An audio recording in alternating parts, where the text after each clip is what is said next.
أعوذ بالله من الشيطان الرجيم بسم الله الرحمن الرحيم إن الحمد لله نحمده ونستعينه ونستغفره ونعوذ بالله من شرور أنفسنا ومن سيئات أعمالنا من يهدي الله فهو المهتد ومن يضلل فلن تجد له وليا مرشدا. Alors l'essentiel du cours aujourd'hui va porter sur la salat, mais avant la salat, on va lever des équivoques parce que j'entends ici et là du ta'assub, du tamadhub, comme on dit en arabe, ou du tashaddud aussi pour employer un autre synonyme. C'est-à-dire que un sujet a été évoqué la semaine dernière qui était celui des al-madahib al-arba'a, les 4 écoles de jurisprudence, l'imam Shafi'i, l'imam Malik, l'imam Ahmed. Les 4 écoles de jurisprudence sont là pour apporter des explications. En aucun cas, il appartient à un musulman 2013, ou j'allais dire, ou d'autres siècles précédents, de se soumettre à une école. Pourquoi? Parce que j'entends ici et là, par exemple en Égypte, ils sont plutôt shafi'ites, comme on peut trouver ça en Asie mineure, dont la Turquie, au Maroc, en Algérie, en Tunisie, ils sont plutôt malikites et tout ça. Et ça, ce sont des grosses erreurs de dire « je suis maliki, je suis shafi'ite, je suis hanbali, je suis l'imam, le hanafi, mathalan », exactement ce genre de choses. Parce que si tu suis un madhab, une école de jurisprudence, sans avoir les explications claires, que tu suis un autre homme que le prophète sallallahu alayhi wa sallam. Alors que celui qu'il faut suivre, c'est le prophète sallallahu alayhi wa sallam. Dieu dit dans le Coran, laqad kana lakum fi rasulillah, il y a certes dans l'envoyé de Dieu, laqad kana lakum fi rasulillah, il y a certes pour vous dans l'envoyé de Dieu, uswatun hasana, un exemple à suivre, liman kana yarjullah, pour celui qui espère en Dieu, wal yawmil akhir, et au jour dernier, wa dhakara Allah kathiran, et qui se souvient de Dieu souvent, oui. Les savants des grandes écoles, oui, ils sont référés au hadith comme Abu Huraira et autres. Oui. Donc ils ont tous les 4, c'est les choses que le prophète a fait. Tout à fait. Et oui, c'est toutes des choses que le prophète a fait. C'est des choses que le prophète a faites, mais par exemple pour des choses extrêmement légiférées comme la prière qui va être le sujet aujourd'hui. Le prophète sallallahu alayhi wa sallam ne laisse pas les choses au hasard et dit précisément sallu kama ra'aytumuni usalli, priez comme vous m'avez vu prier. Prier comme vous m'avez vu prier veut dire que ça ne laisse pas la place à autre chose que de se soumettre à Dieu, dans la mesure où l'islam est la soumission à Dieu. Quand je m'incline devant le Seigneur de l'univers. Quand je me prosterne pas devant un homme, je me prosterne devant le Seigneur de l'univers. Et comme le prophète sallallahu alayhi wa sallam dit précisément sallu kama ra'aytumuni usalli, priez comme vous m'avez vu prier, ça indique que la prière est légiférée et codifiée. C'est-à-dire que si je me lève en pleine forme un matin et que je me dis, moi salat al-fajr, je veux faire 4 unités de prière au lieu de 2, et j'en ferai moins le soir, ça ne marche pas. Pourquoi? Parce que le nombre de raka'at, le nombre de cycles de prière ou d'unités de prière est codifié et légiféré, et celui qui voudrait faire autre chose que ce que le prophète sallallahu alayhi wa sallam nous commande, parce que c'est Dieu qui lui commande d'ailleurs, parce que Dieu dit dans le Coran وَمَا أَتَكُمُ الرَّسُولُ فَخُذُوا, ce que l'envoyé vous a donné, فَخُذُوا, prenez-le, وَمَا نَهَاكُمْ عَنْهُ فَانْتَهُوا, ce dont il vous a dit de ne pas le faire, ne le faites pas. Comme par exemple dans la salat, il est dit priez comme vous m'avez vu prier, exactement pour le pèlerinage. Je ne fais pas ce que je veux, je ne vais pas à Muzdalifa, à Mina, à Arafat dans le sens où je veux, je fais le tawaf, la circonambulation autour de la pierre noire, et ainsi de suite. Je ne peux pas improviser, c'est-à-dire que c'est déjà codifié, et celui qui veut faire autre chose, eh ben, il risque de faire ce que diraient les coiffeurs, c'est-à-dire l'essayeuse. Et celui qui veut essayer, eh ben, après il va se rendre compte dans l'au-delà que ça ne marche pas. Un verset du Coran dit وَمَا كَانَ لِلْمُؤْمِنِينَ وَلَا مُؤْمِنَاتٍ إِذَا قَضَى اللَّهُ وَرَسُولُهُ أَمْرًا أَنْ يَكُونَ لَهُمُ الْخِيَرَةُ مِنْ أَمْرِهِمْ. Il n'appartient pas à un croyant, ni à une croyante, lorsque Dieu et son envoyé ont décidé d'un ordre, d'avoir une décision de leur propre part. D'avoir une décision de leur propre part, c'est-à-dire qu'il y a des ordres qui ne sont pas discutables. Par exemple, le Ramadan, c'est le 9e mois du calendrier musulman, c'est-à-dire qu'il y a un calendrier lunaire qui a 354 jours et qui n'est pas le calendrier grégorien, qui est le calendrier chrétien. qui est de 365 jours. Celui qui voudrait jeûner hors du mois du Ramadan, parce que le mois s'appelle le mois du Ramadan, ça porte le nom comme février, le deuxième mois du calendrier chrétien. Celui qui voudrait jeûner à ce moment-là, ben, tout simplement, il s'expose à la non-acceptation de ses actions. Parce que le verset dit, il n'appartient pas à un croyant ni à une croyante lorsque Dieu ont décidé d'une décision, d'avoir une décision de leur propre part. Ce verset est expliqué avec une parole du prophète sallallahu alayhi wa sallam qui est celui qui a accompli un acte qui n'est pas selon notre ordre, selon l'ordre de Dieu et de son envoyé, c'est-à-dire n'est pas accepté. Pour qu'un acte soit accepté, eh bien, il faut qu'il soit selon la législation de Dieu, bien sûr, c'est Dieu, le Créateur, et la créature doit se soumettre au Créateur. Ce que je veux dire par là, c'est que la prière ne laisse pas de marge de manœuvre et d'improvisation. Et aujourd'hui, bien sûr, comme la révélation a eu lieu 1434 ans, eh ben, des gens, selon les madahib, par exemple, selon les écoles, divergent, mais il faut se fier aux muhaddith, c'est-à-dire aux spécialistes du hadith, parce que ce n'est pas dans le Coran que tu vas apprendre la prière, parce que Dieu dit dans le Coran, par exemple,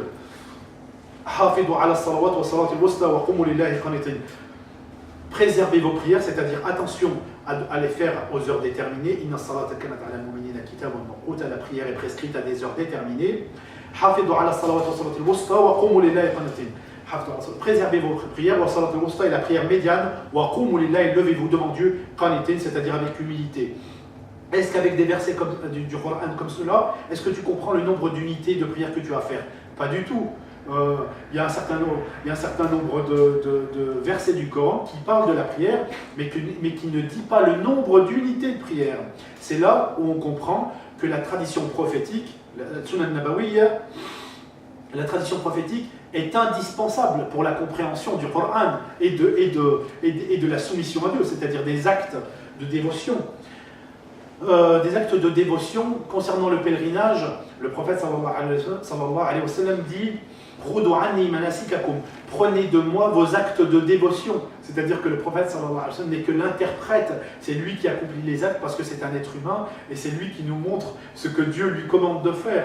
Donc quand on est musulman, eh ben, on essaye de se rapprocher un maximum des choses à faire selon la législation. Après, ce qui est connu, c'est que Dieu ne charge pas une âme au-delà de sa capacité. La yukallifullahu nafsan illa wus'aha. Donc, pour finir sur le sujet des madahib arba'a, des 4 écoles de jurisprudence, il n'appartient pas à un individu de s'aveugler dans ce qu'on appelle en arabe al-taqlid al-a'ma, le mimétisme aveugle. Parce que tel et tel individu fait comme ça, et bon, je fais comme ça. Non, non. Dans le Coran, il est dit ala basira, c'est-à-dire que je dois apprendre ma religion avec clairvoyance. C'est-à-dire, bien sûr, ça demande des efforts. Mais ça n'est pas en dormant qu'on apprend à travailler, ou on apprend à prier, on apprend à bien faire. C'est en allant chercher la vérité. Et il y a une incitation très importante dans le Coran à aller chercher la vérité là où elle est, dans la mesure où le premier mot du Coran est iqra, c'est-à-dire lis et apprends précisément, parce qu'il existe d'autres versets du Coran, et en l'occurrence un autre qui dit, où Allah subhanahu wa ta'ala dit au prophète sallallahu alayhi wa sallam, فَإِن كُنْتَ فِي شَكٍّ مِّمَّا أَنزَلْنَا إِلَيْكَ فَاسْأَلِ الَّذِينَ يَقْرَؤُونَ مِنْ قَبْلِكَ. Si tu es dans le doute de ce que nous t'avons révélé, interroge الَّذِينَ يَقْرَؤُونَ الْكِتَابَ مِنْ قَبْلِكَ. Interroge ceux qui qui lisent le livre avant toi, c'est-à-dire les gens du livre. Parce que lorsque tu côtoies étroitement la Torah et l'Évangile, tu vois très bien que le Coran et les autres révélations ne sont que des révélations depuis des millénaires, et que l'étude, eh ben c'est ce qu'il faut faire, c'est-à-dire lire ne suffit pas, c'est lire bitadabbur, bitafakkur, avec méditation, réflexion. D'ailleurs, tous les versets du Coran invitent à la réflexion sur le monde qui nous entoure et à la méditation. Donc, je n'ai pas le droit de tomber dans le taqlid al-a'ma, dans le mimétisme aveugle, en faisant, parce qu'une personne fait comme ça, je fais comme ça de façon aveuglée. Non, non, je dois chercher la vérité là où elle est, et je dois chercher la science là où elle est. Le prophète sallallahu alayhi wa sallam dit, Man salaka tariqan yaltamisu bihi ilman sahala Allahu bihi tariqan ila al-jannah. Celui qui prend une route à la recherche d'une science, c'est-à-dire pour l'apprendre, sahala Allahu bihi tariqan ila al-jannah. Dieu lui facilite la route vers le paradis. Dieu dit dans le Coran, Qul hal yastawi alladhina ya'lamuna wal ladhina la ya'lamun, dit sont équivalents ceux qui savent et ceux qui ne savent pas. Wa ma yadhakkaruna illa ulul albab, mais ne s'en rappellent que les doués d'intelligence. Dieu dit dans le Coran, subhanahu wa ta'ala, Yarfa'u Allahu alladhina amanu minkum wal ladhina utul ilma darajat. Dieu élève dans le sens de l'élévation. Dieu élève ceux d'entre vous qui croient, wal ladhina utul ilma, et ceux qui ont reçu de la science, darajat à des degrés. Allah subhanahu wa ta'ala dit dans le Coran, Innama yakhsha Allahu min ibadihi al-ulama, que ce sont les savants qui craignent le plus Dieu, c'est-à-dire que ce sont ceux qui cherchent la science et qui sont le plus près de la connaissance, qui comprennent et qui se rapprochent de la crainte d'Allah subhanahu wa ta'ala. On va décortiquer un petit peu les points de la salat, et comme on a dit que le prophète sallallahu alayhi wa sallam a dit Sallu kama ra'aytumuni usalli, priez comme vous m'avez vu prier, et ben il faudra qu'on prie exactement comme le prophète sallallahu alayhi wa sallam a demandé qu'on prie, parce qu'un jour un sahabi, un compagnon priait et cet homme priait comme il pouvait, et comme il priait comme il pouvait, et ben c'était pas du tout ça, parce que c'était pas selon la pratique légiférée. Et le prophète sallallahu alayhi wa sallam l'a vu et lui a dit, prie car tu n'as pas prié. L'homme a recommencé un certain nombre de fois, et après l'homme a dit, ce que je fais, c'est ce que je sais faire. Et le prophète sallallahu alayhi wa sallam lui a appris comment il fallait prier. Bismillah. Donc, pour prier, il faut, comment dire ça, au préalable, bien sûr, les ablutions, parce que Allah subhanahu wa ta'ala dit dans le Coran, il ne dit pas abdu was-salat, faites la prière, mais il dit aqimus salat. Et le terme aqimus salat indique qu'elle doit être faite selon la loi de Dieu, c'est-à-dire que si au préalable les ablutions n'ont pas été faites dans les règles de l'art, que la prière ne serait pas acceptée, parce que des prières sans ablution ne sont pas selon la loi de Dieu. Aqimus salat, c'est-à-dire qu'il y a un préalable à ça, c'est-à-dire les ablutions. Avant de commencer, je dis A'udhu billahi minash shaytanir rajim. Et ensuite, je ne mets pas mes mains au niveau des shahmat al-udunayn, c'est-à-dire de la chair des oreilles, qu'on appelle le lobe des oreilles, parce que selon les spécialistes du hadith, la aslalah, il n'y a aucune origine comme hadith qui dit qu'il faut mettre les mains au niveau de la chair, shahmat al-udunayn, de la chair de l'oreille, du lobe de l'oreille en français. Mais les mains doivent être à peu près à cette hauteur-là et positionnées comme ça. Certains aussi, parce que j'ai fait des recherches sur la salat, disent qu'il faut baisser les mains comme si tu enlevais un voile entre toi et Dieu. Nous ne connaissons pas de hadith jusqu'à aujourd'hui qui dit que tu dois baisser les mains. Wallahu a'lam. Toujours est-il que les hadiths sont connus chez les spécialistes du hadith. Cette science du hadith s'appelle Al-Jarh wa Ta'dil. C'est une science qui n'est pas donnée à tout le monde parce qu'elle est extrêmement complexe et demande une grande capacité de mémorisation des hadiths et de leur isnad, c'est-à-dire de la chaîne de transmission des hadiths de l'époque du prophète sallallahu alayhi wa sallam et la lion jusqu'à aujourd'hui en 2013. Et donc je dois mettre mes mains une fois ici en disant Allahu Akbar, qu'on appelle le takbir. La prière commence du takbir au taslim. Takbir, c'est le fait de dire Allahu Akbar. Le taslim, c'est le fait d'être en génuflexion, c'est-à-dire les genoux pliés, et de dire Assalamu alaikum wa rahmatullah.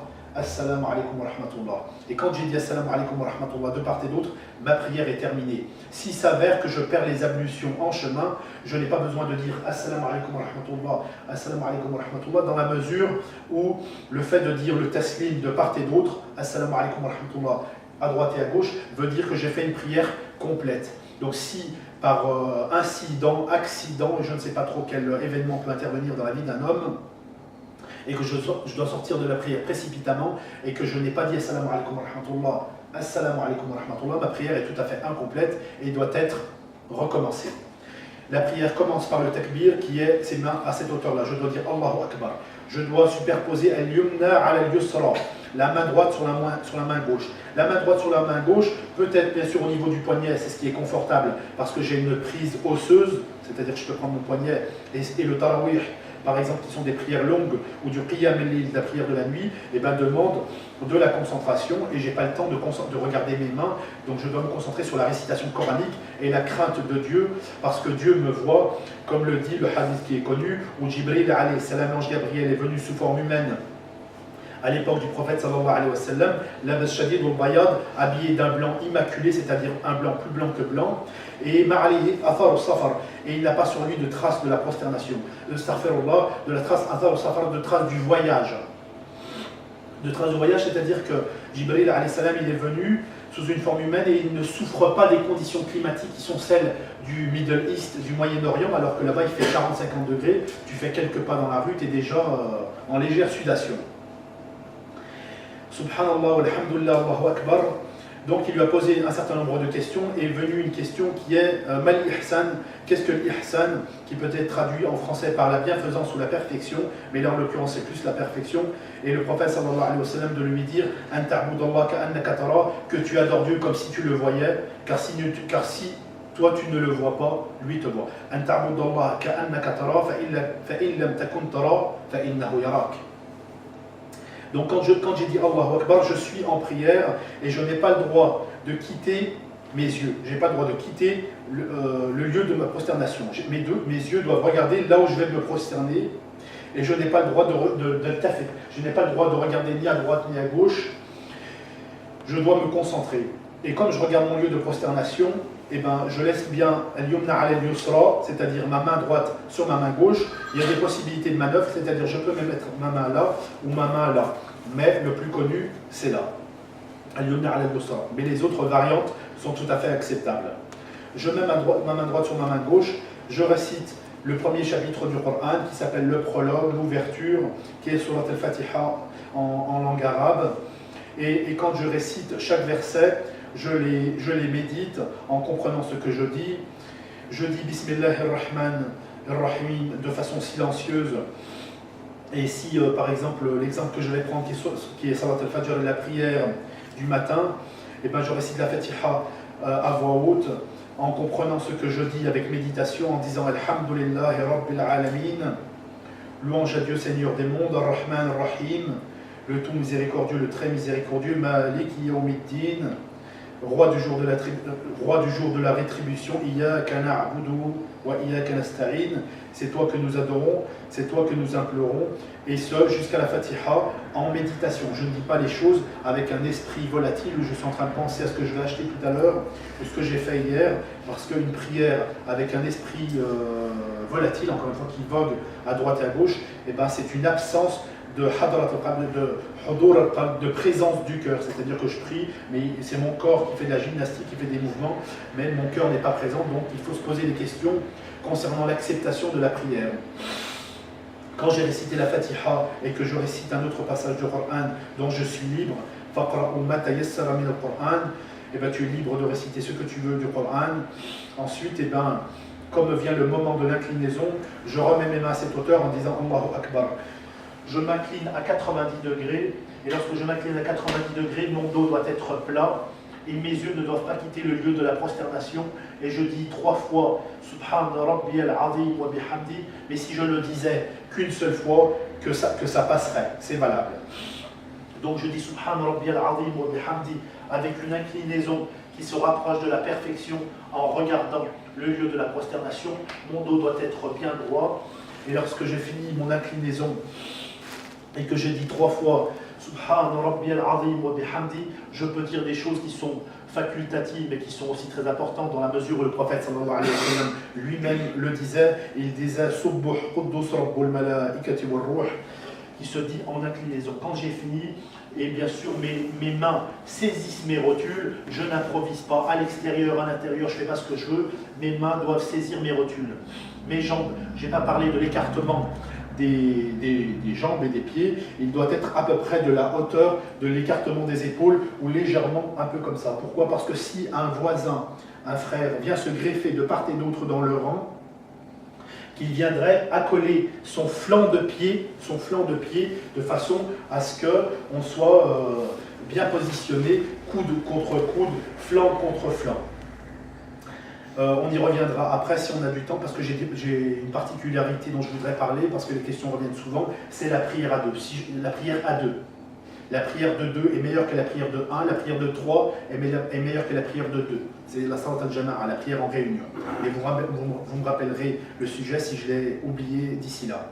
Je suis à l'inclinaison, et lorsque j'ai dit mes 3 fois Subhan Rabbi al-Azim wa bihamdi, c'est-à-dire que je glorifie Dieu dans son immensité, parce que Allah subhanahu wa ta'ala azim, c'est-à-dire que nous disons Allahu Akbar parce que Dieu n'est pas grand, mais Dieu est le plus grand, c'est-à-dire que nous ne connaissons pas plus puissant que Dieu, qui est le créateur des cieux et de la terre et de l'univers, de l'infiniment grand à l'infiniment petit. Aujourd'hui on parlait de l'atome, et ben ils ont découvert le boson de Higgs, et ben on parle aussi dans le Coran, Allah subhanahu wa ta'ala parle dans le Coran, au chapitre 51 au verset 47, de l'expansion de l'univers.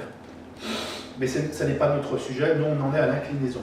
L'inclinaison, Subhan Rabbi al-Azim wa bihamdi, je me redresse et je dis Sami Allahu liman hamida en remettant les mains assez rapidement. C'est-à-dire que quand je me lève de l'inclinaison, c'est pas je prends mon temps et après je relève les mains. C'est-à-dire que quand je me lève de l'inclinaison, Sami Allahu liman hamida rabbana wa lakal hamd, et là je repose mes mains. Lorsque je repose mes mains, eh ben je m'apprête à me prosterner et mes yeux n'ont bien sûr pas quitté le lieu de la prosternation. Je dis Allahu Akbar. Lorsque je dis Allahu Akbar, je me prosterne. Et lorsque je suis prosterné, eh ben je dois être prosterné selon 7 points. En l'occurrence, les 2 pieds doivent toucher le sol. Mes pieds que vous ne voyez pas, qui sont derrière moi, doivent toucher le sol. Le calcanéum, l'os du talon doit joindre l'os du talon et les pieds doivent être comme ça.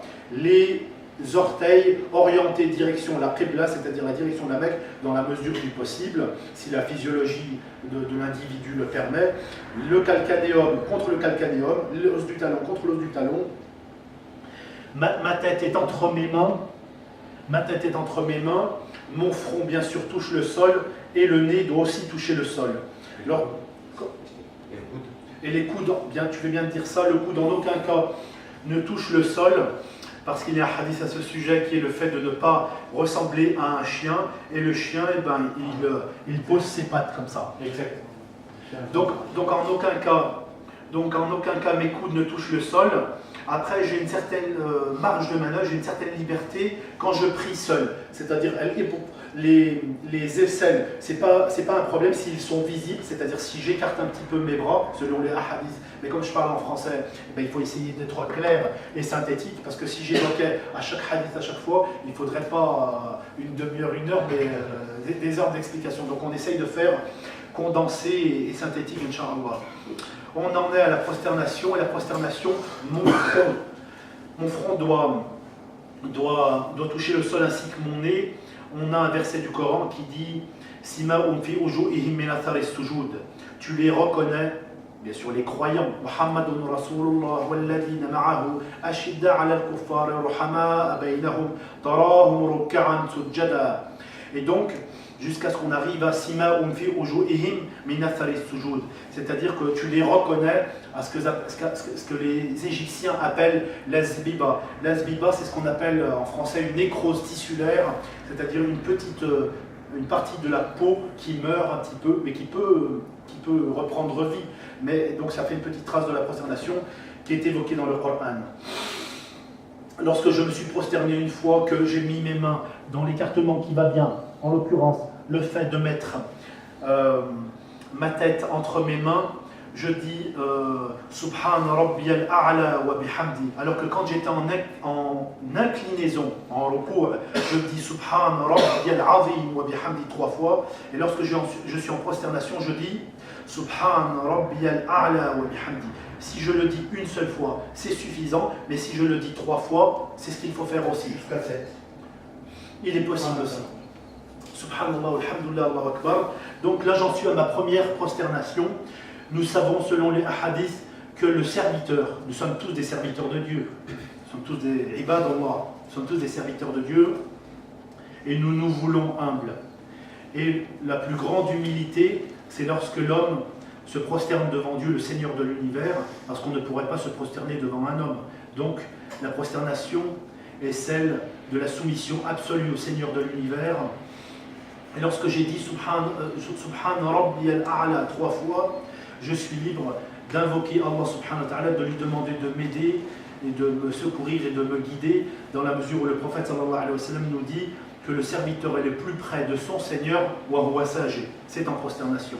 Lorsque j'ai fini ma première prosternation, je m'assois de façon à ce que la totalité de mes organes, aussi bien intérieurs et extérieurs, reviennent à leur place.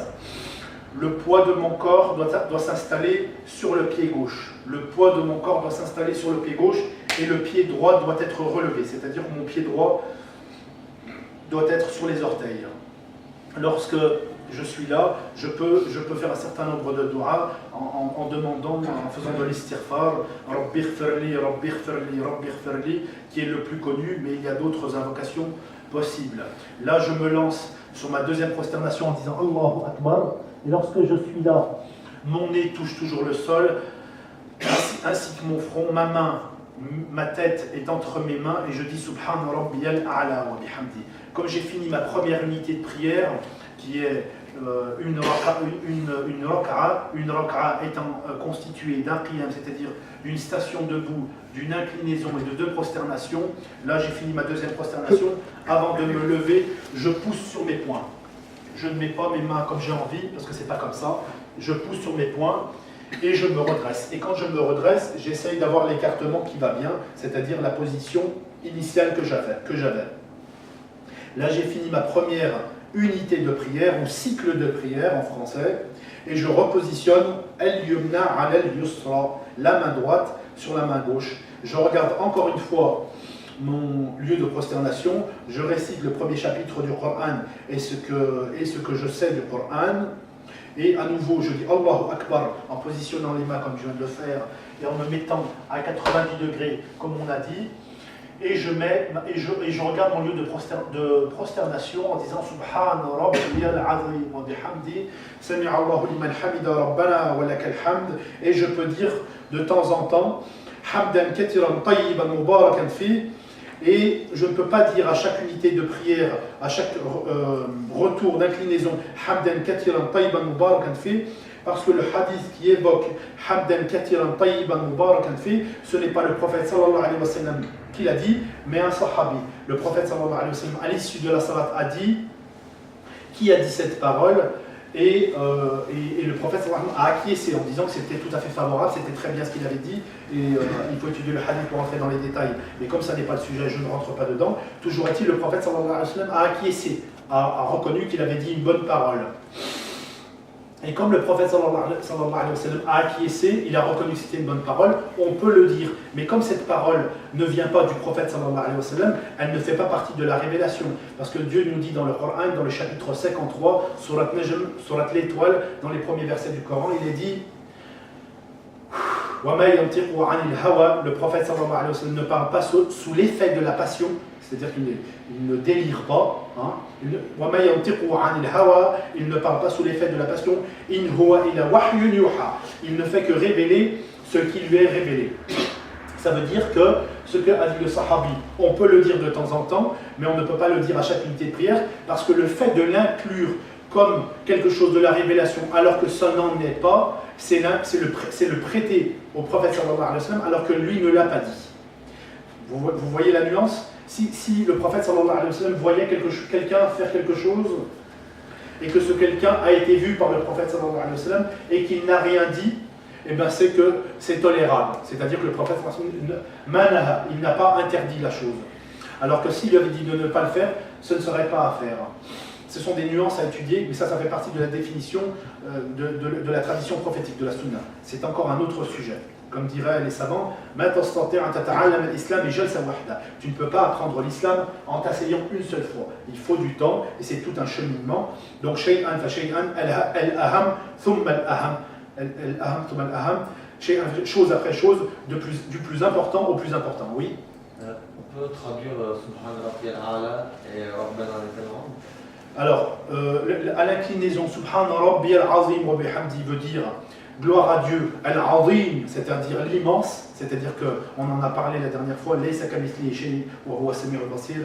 ne lui ressemble, c'est lui le Samir, l'audient, c'est-à-dire il nous entend, Al-Basir, et il est voyant, c'est-à-dire il nous voit, mais Allah subhanahu wa ta'ala a un certain nombre de noms et attributs dont on a parlé concernant le tawhid brièvement. Allah Al-Azim, Dieu est immense, c'est-à-dire comme bien sûr l'esprit humain ne peut pas l'imaginer, parce que Allah subhanahu wa ta'ala est le créateur des océans. Donc à chacun d'aller voir ce qu'Allah subhanahu wa ta'ala crée comme variété extraordinaire et inimaginable dans l'océan. Et ben, il crée une girafe au long cou, un guépard, il crée des volatiles et des variétés dont c'est pas imaginable. Allah subhanahu wa ta'ala huwa al-azim, Dieu est l'immense. Donc quand je suis en inclinaison, je dis Subhana Rabbi al-azim wa bihamdi, gloire à Dieu, l'immense Al-Azim, et lorsque je suis en prosternation, je dis Subhana Rabbi al-A'la, gloire à Dieu, Al-A'la, le Très-Haut, qui correspond à un chapitre du Coran, qui est Sabbih isma Rabbika al-A'la, gloire à Allah subhanahu wa ta'ala, Rabbika, ton Seigneur, Al-A'la, le Très-Haut, Alladhi khalaqa fasawa, qui a créé et façonné, Sabbih isma Rabbika al-A'la, Alladhi khalaqa fasawa, Walladhi qaddara fahada, Alladhi qaddara, il a destiné fahada et il a guidé, Walladhi akhraj al-mar'a, et ensuite il a fait sortir le pâturage jusqu'à la fin du chapitre connu, Inch'Allah. La traduction de Sami' Allahu liman hamida, Sami' Allahu liman hamida, a entendu celui qui a été loué. C'est-à-dire que lorsque nous récitons la Fatiha, nous disons Alhamdulillahi Rabbil Alamin. Alhamdulillahi Rabbil Alamin précisément veut dire que la louange, elle appartient à Dieu. C'est-à-dire bien sûr que Dieu soit loué. C'est-à-dire nous le remercions pour la vie, pour la santé que nous avons, pour tous les bien-être dont nous jouissons, l'alimentation et tous les bienfaits qu'Allah subhanahu wa ta'ala nous donne. Si vous cherchez à dénombrer les bienfaits de Dieu, vous ne pouvez les dénombrer. C'est-à-dire que nous cherchons à louer Dieu en permanence. Et lorsque je dis Sami' Allahu liman hamida, ça veut dire en français a entendu celui qui a été loué. Et celui qui est loué, c'est Allah subhanahu wa ta'ala dans la mesure où la louange lui appartient. Alhamdulillahi Rabbil Alamin, c'est-à-dire que celui à qui elle appartient la louange, c'est Allah. Même si toi je te remercie parce que tu m'as été agréable, tu m'as rendu service, ce genre de choses, mais je ne pourrais jamais être reconnaissant à un être humain comme je suis reconnaissant en Dieu. C'est-à-dire que la louange lui appartient. C'est important à comprendre parce que ce seul verset a matière à explication en termes de tafsir. Alhamdulillahi Rabbil Alamin, c'est un verset qui est énorme en termes d'explication. Sami' Allahu liman hamida, Sami' a entendu celui qui a été loué, Rabbana wa lakal hamd. Rabbana, Seigneur, notre Seigneur, lakal hamd, à toi la louange. Donc comme j'ai fini ma première unité de prière, je me lance sur la deuxième dans la même mécanique spirituelle, c'est-à-dire dans les mêmes mouvements.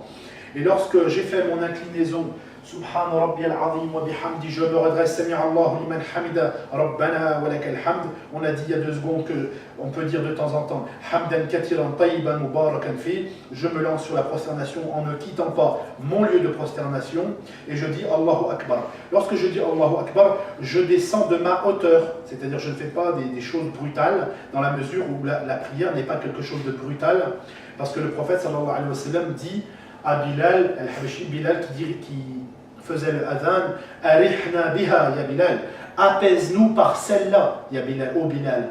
C'est-à-dire que la prière c'est quelque chose qui est apaisant.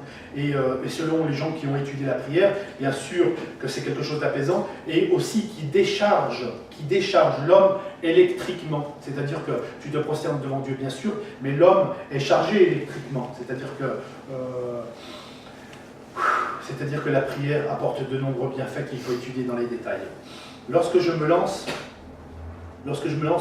pour la prosternation, je descends de ma hauteur, Allahu Akbar, je positionne mes mains, je me prosterne, comme on l'a dit en disant Subhana Rabbi al-A'la, lorsque je suis en prosternation, je me redresse, mes organes regagnent leur place aussi bien à l'intérieur qu'à l'extérieur, et je peux dire, pour faire très simple, Rabbi ighfirli 3 fois, je me relance en disant Allahu Akbar, je me prosterne en disant Subhana Rabbi al-A'la 3 fois, et ensuite je me pose. Comme on a dit, comprenez l'exemple de Salat al-Fajr, Selon les spécialistes du hadith, bien sûr, je connais les divergences qui existent selon les madahib, selon les écoles ici et là. Wa alaykoum salam wa rahmatullah wa barakatuh. J'ai le doigt tendu et je dois faire des mouvements en aucun cas circulaires, mais du haut vers le bas. Et ce sont des mouvements plutôt rapides. Je répète, je récite la tahiyya, at-tahiyyatu lillah, pour celui qui l'apprend et qui la connaît. Ensuite, je récite as-salat al-ibrahimiyya, en français la prière abrahamique.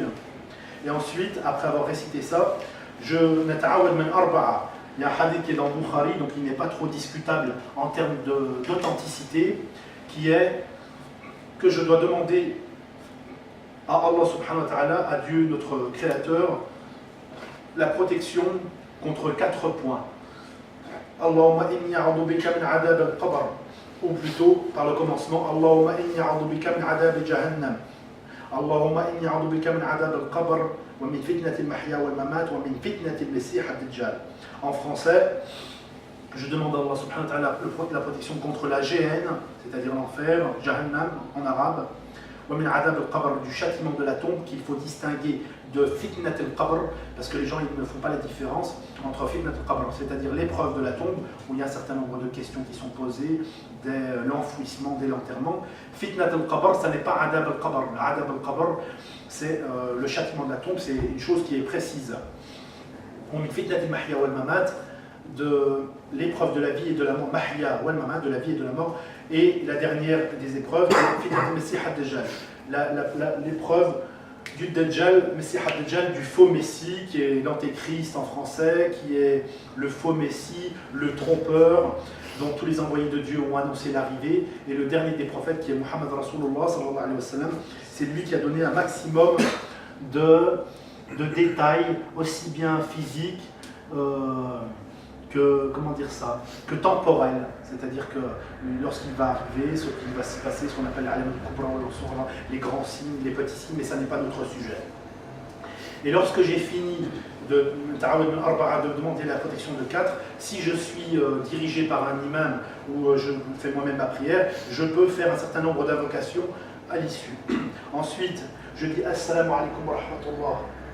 Assalamu alaikum wa rahmatullah wa barakatuh, je peux dire comme ça. Bien sûr, je ne fais pas comme les ignorants d'aujourd'hui, où je fais une station au milieu, c'est-à-dire je m'arrête au milieu en faisant Assalamu alaikum wa rahmatullah, et ça n'existe pas.